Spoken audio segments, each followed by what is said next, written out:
वैताल ने राजा से पुनः पूछा, राजन, रमणीय जयपुर में वर्धमान नाम का एक राजा था। उसके गांव में वेद वेदांग पारंगत विष्णु स्वामी नाम का एक ब्राह्मण निवास करता था। वे राधा कृष्ण का भक्त था। उसके 4 पुत्र थे जो विभिन्न व्यसनों में लगे रहते थे। वे जैसा निंदित कर्म करते थे वैसा ही उनका नाम भी निंदित हो गया था। पहले पुत्र द्यूतकर्मा था, दूसरा व्यभिचारी, तीसरा विषयी तथा चौथा नास्तिक। संयोग से दुर्भाग्यवश वे सभी निर्धन हो गए। एक बार वे सभी अपने पिता विष्णु शर्मा के पास गए। उन लोगों ने विनयपूर्वक उन्हें नमस्कार किया और कहा, पिताजी, हम लोगों को लक्ष्मी कैसे नष्ट हो गई? पिता ने कहा, द्यूतकर्म धन को नष्ट कर देता है। जुआ ये पाप का मूल है। द्यूतकर्म में व्यभिचार, चौर्य और निर्दयता आदि उत्पन्न होते हैं। यह महान दुष्परिणामकारी है। द्यूतकर्म करने के कारण तुम्हारे द्रव्य का नाश हुआ। ये सुनकर उसने कहा, पितृचरण, आप मुझे कृपया धन प्राप्ति का सही मार्ग बताइए। तो पिता ने कहा, तीर्थ और व्रत के प्रभाव से तुम्हारे पाप नष्ट हो जाएंगे। तुम अपने माता पिता को बातों पर ध्यान दो, उनका कहना मानो। तदंतर पिता ने द्वितीय पुत्र से कहा, पुत्र, तुम व्यभिचारी हो। वैश्या का संग बड़ा अशुभ है। तुम इस अशुभ कर्म को त्याग कर ब्रह्मचर्य पूर्वक ब्रह्मपरायण रहो। ब्रह्मचर्य व्रत धारण करो। तृतीय पुत्र विषय से कहा, मांस और मदिरा सदा पाप की वृद्धि के कारण है।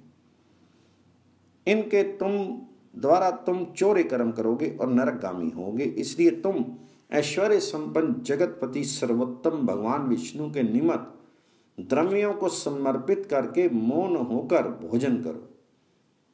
और अपने नास्तिक पुत्र से कहा, तुम देव निंदा आदि नास्तिक भाव को छोड़कर शुद्ध आस्तिक मार्ग का अवलंबन करो।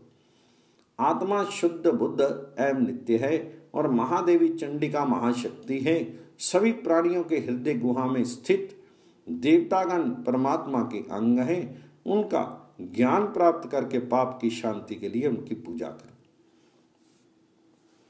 ये सुनकर वे चारों पुत्र अपने पिता के द्वारा निर्दिष्ट साधनों में प्रवृत्त हो गए और सुंदर ज्ञान की प्राप्ति के लिए सर्वेश्वर शिव की आराधना भी करने लगे। भगवान शंकर ने वर्ष भर में ही उन्हें संजीवनी विद्या प्रदान कर दी। वे संजीवनी विद्या प्राप्त करके एक वन में आए और वहां बिखरी व्याघ्र की अस्थियों पर विद्या की परीक्षा करने लगे। प्रथम पुत्र ने मरे हुए व्याघ्र की अस्थियों को एकत्र करके उस पर मंत्रपूत जल छिड़का। उस मंत्र के प्रभाव से वह अस्थियां पंजर रूप को हो गई।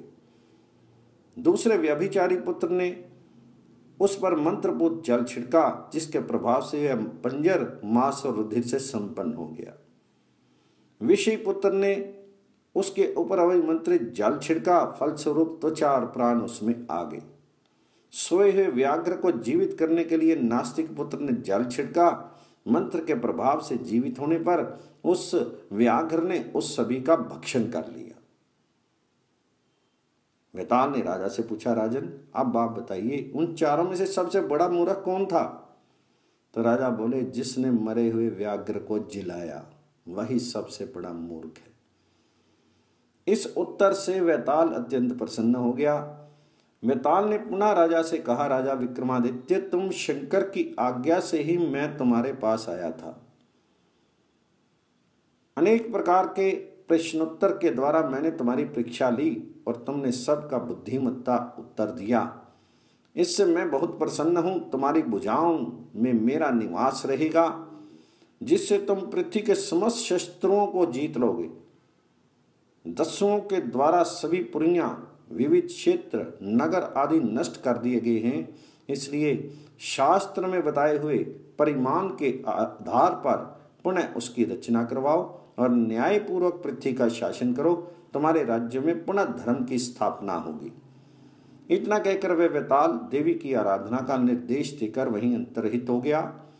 राजा विक्रमादित्य ने मुनियों की आज्ञा से अश्वमेध यज्ञ किया और वह चक्रवर्ती राजा हुआ। धर्मपूर्वक राज्य करते हुए अंत में राजा विक्रमादित्य ने स्वर्गलोक प्राप्त किया।